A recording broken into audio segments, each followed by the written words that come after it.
घने जंगल के बीचों बीच एक विशाल बरगद का पेड़ खड़ा था, जिसकी मोटी जड़ें जमीन के भीतर रहस्यमयी रास्तों की तरह फैलती जाती थीं। उसी पेड़ की एक जड़ के नीचे एक बड़ा सा चींटी घर था, लाल चींटियों का साम्राज्य। यहाँ की हर चींटी मेहनती, अनुशासित और तेज दिमाग वाली थी, लेकिन उनमें से सबसे अलग थी छोटी सी फिर भी हिम्मती चींटी टिली। टिली भले ही आकार में काली दाल के दाने से भी छोटी थी, लेकिन उसके बड़े सपने थे। वह चाहती थी कि एक दिन कोई ऐसा काम करे जिससे पूरा जंगल उसका नाम याद रखे। मगर अक्सर दूसरे जीव उसका मजाक उड़ाते। अरे टिली, तू इतनी छोटी, तेरा नाम कौन याद रखेगा? पर टिली को इन बातों से फर्क नहीं पड़ता था। जंगल के दूसरे कोने में एक विशाल सफेद सा हाथी रहता था। हाथी गौरव। वह अपने झुंड से अलग होकर अकेला रहता था, क्योंकि जब वह बच्चा था, एक तेज तूफान में उसका परिवार बिछड़ गया था। गौरव विशाल था, शक्तिशाली था, मगर उसके दिल में एक अजीब सी अकेलापन की चुभन रहती थी। वह अक्सर तालाब के किनारे अकेला खड़ा होकर पानी में अपनी परछाई देखता और धीरे से बोलता, काश मेरा भी कोई दोस्त होता। एक दिन की दोपहर थी। सूरज के तेज होने से जंगल में गर्मी बढ़ गई थी। सभी छोटे जानवर अपने अपने बिलों में छिपे हुए थे। तभी अचानक तेज हवाएं चलने लगी। मौसम पल भर में बदल गया। कुछ ही मिनट में काले बादलों ने आकाश ढंक लिया और जोर जोर से बिजली चमकने लगी। चींटी गांव खतरे में था, क्योंकि बरगद की उसी जड़ के पास एक बड़ा सूखा पेड़ गिरने वाला था। अगर वह गिरता तो सैकड़ों चींटियों के घर मलबे में दब जाते। चींटी राजा ने आदेश दिया, सभी चींटियां अपने अंडे और खाना सुरक्षित जगह पर ले जाओ। सब तैयार हो जाओ, तूफान बहुत तेज है। टिली भी भाग दौड़ कर रही थी, लेकिन तभी उसने देखा कि जिस दिशा में तेज हवा बह रही है, उसी तरफ से जंगल का सबसे बड़ा लकड़ी का तना गिरने वाला था, और वह ठीक चींटी राज्य पर गिरता। टिली चिल्लाई, सभी भागो, वह तना गिर रहा है। लेकिन तेज हवा में किसी ने उसकी आवाज नहीं सुनी। उधर से संयोग से हाथी गौरव गुजर रहा था। उसने देखा कि एक छोटा सा जीव हवा से लड़ते हुए किसी बड़ी मुसीबत की तरफ भाग रहा है। कौतूहल में वह धीरे धीरे आगे बढ़ा। उसने उस छोटे जीव को ध्यान से देखा। वह टिली थी। गौरव ने अपनी गहरी आवाज में पूछा, छोटी, तू इस तूफान में कहां भागी जा रही है? टिली चिल्लाई, मेरे परिवार पर संकट है, वह लकड़ी का तना गिरने वाला है, हमें बचाओ। गौरव ने देखा, वाकई एक भारी और मोटा तना चींटी घर की ओर झुक चुका था। गौरव को जरा भी देर नहीं लगी। उसने अपनी पूरी ताकत लगाकर उस तने को अपनी सूंड से रोका। हवा और बारिश की वजह से उसका शरीर कांप रहा था, मगर उसने अपनी पूरी शक्ति झोंक दी। कुछ देर संघर्ष करने के बाद गौरव ने तने को दूसरी दिशा में धकेल दिया। तना जमीन से टकराया, लेकिन वह दिशा बदल चुका था। चींटी राज्य सुरक्षित था। जंगल में सन्नाटा छा गया। बारिश कुछ कम हुई।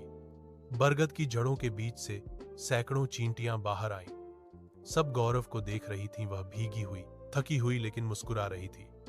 चींटी राजा ने सिर झुकाकर कहा, महान हाथी, तुमने आज हमारी पूरी जाति को बचाया है, हम तुम्हारे ऋणी रहेंगे। गौरव ने शर्मीली सी मुस्कान के साथ कहा, मैंने कुछ खास नहीं किया, बस मदद की है।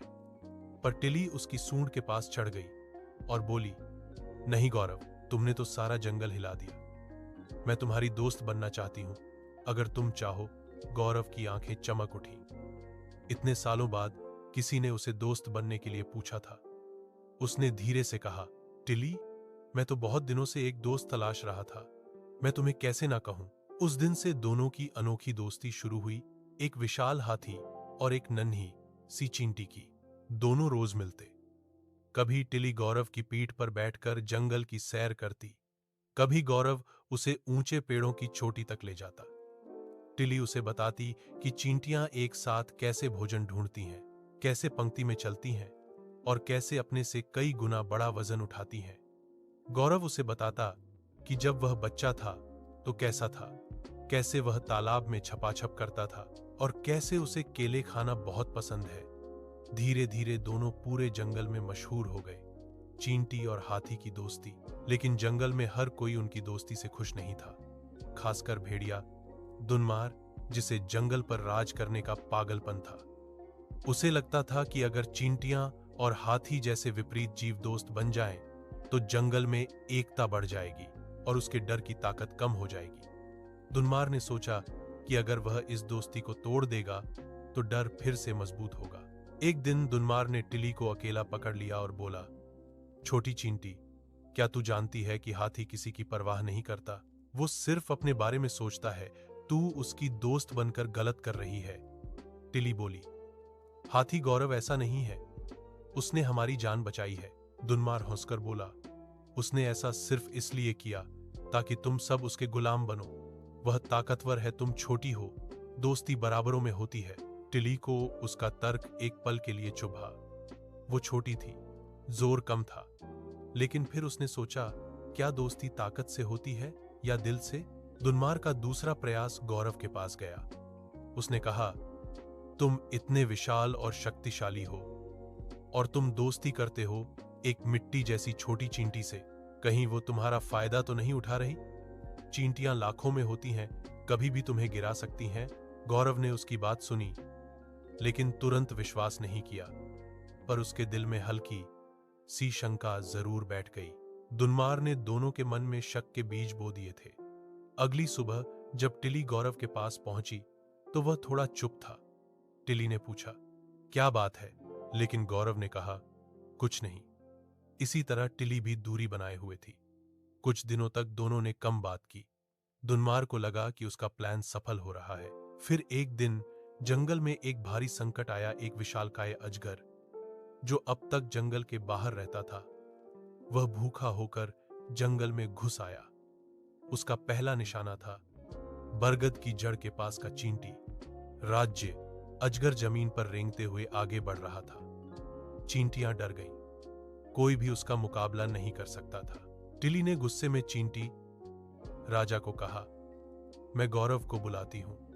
लेकिन राजा बोला, क्या पता हाथी आए या ना आए, तुम लोग तो कुछ दिनों से अलग ही दिख रहे हो। पर दोस्ती के दिल में चाहे कितनी भी दूरी आ जाए, कठिन समय उसे फिर जोड़ ही देता है। अजगर चींटी राष्ट्र पर हमला करने ही वाला था कि टिली पूरी जान लगाकर दौड़ती हुई गौरव के पास पहुंची और चिल्लाई, गौरव, हमारी मदद करो। गौरव, जो पिछले कुछ दिनों से मन में उलझन लिए रहा था, टिली की आवाज सुनते ही सब भूल गया। बिना सोचे वह दौड़ पड़ा। धरती उसके कदमों से कांप रही थी। चींटियां चिल्लाईं, हाथी आ गया, हाथी आ गया। अजगर ने विशाल हाथी को सामने देखा। वह फुफकारा, लेकिन गौरव अडिग खड़ा था। उसने अपनी सूंड उठाई और जोर से जमीन पर पटकी। अजगर डर गया। हाथी का गुस्सा भयानक होता है। अजगर ने हमला करने की कोशिश की, पर गौरव ने उसे सूंड से पकड़कर दूर फेंक दिया। अजगर भाग निकला। जंगल फिर से सुरक्षित था। टिली दौड़कर उसकी सूंड पर चढ़ गई। उसकी आंखों में आंसू थे। गौरव, तुम आ गए। गौरव की आंखें भी नम थी। तुम बुलाओ और मैं ना आऊं, ऐसा कैसे हो सकता है? दोनों ने दुनमार की सारी चालें समझ ली। उसी शाम दोनों ने पूरे जंगल के सामने कहा, दोस्ती आकार से नहीं, दिल से होती है। एक चींटी भी सच्ची दोस्त हो सकती है और एक हाथी भी। सभी जानवरों ने ताली बजाई। दुनमार शर्म से भाग गया। टिली और गौरव फिर से एक हो गए और पहले से भी ज्यादा अच्छे दोस्त। समय बीता। जंगल में शांति और एकता बढ़ने लगी। चींटियां और हाथी एक दूसरे की मदद करने लगे। गौरव अपनी सूंड से रास्ते साफ करता और चींटियां जंगल का सारा कचरा हटाती। कई साल गुजर गए और जंगल में इस अनोखी दोस्ती की कहानी पीढ़ी दर पीढ़ी सुनाई जाने लगी। जंगल के पुराने पेड़ों की छाल पर लिख दिया गया, सच्ची दोस्ती न बड़ी होती है न छोटी, बस दोस्ती होती है दिल की। और टिली तथा गौरव, एक चींटी और एक हाथी, हमेशा के लिए दोस्त बन गए। ऐसी और रोचक और प्रेरणादायक कहानियों के लिए चैनल को सब्सक्राइब करें।